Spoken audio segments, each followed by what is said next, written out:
ইউসুফকে তোমার হৃদয় যে সত্য খুঁজছে, সেই হৃদয় এখন কারাগারে বন্দী।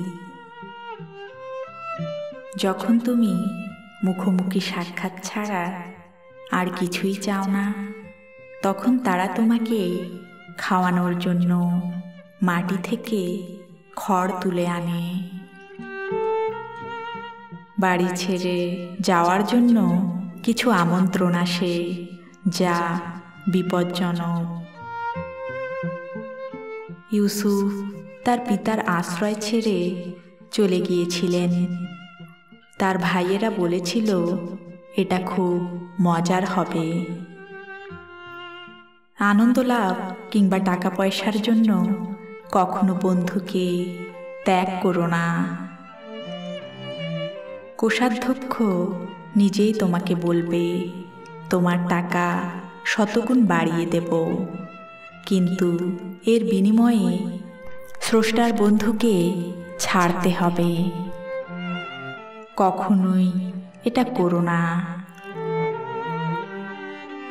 একবার এক দুর্ভিক্ষের বছরে মুহাম্মদ সাল্লাল্লাহু আলাইহি ওয়াসাল্লামের কিছু সঙ্গী তার কাছ থেকে চলে গিয়েছিল।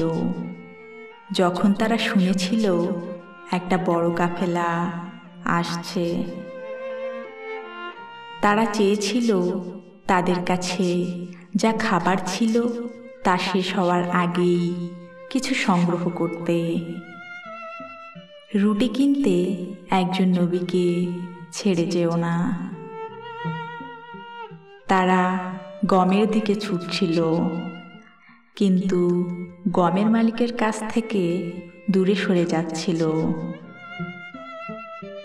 ধন সম্পদ কিংবা যে কোনো সন্তুষ্টির চেয়ে বন্ধুত্বের ওপর বেশি বিশ্বাস করো।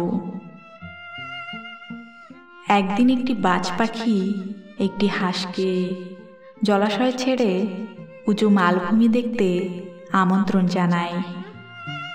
জ্ঞানী হাঁস বলে, পানি আমার শক্তি, আমার শান্তি, আমার সুখ।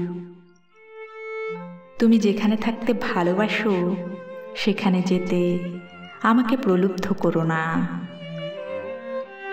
তোমার আছে উড়াল দেওয়ার ক্ষমতা, কিন্তু আমি এখানেই থাকতে চাই।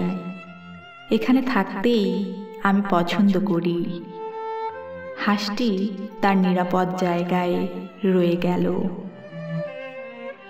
তুমি যেখানে অন্ধকারে বসে আছো সেখানেই ধৈর্য ধারণ করো। শীঘ্রই ভোর আসছে।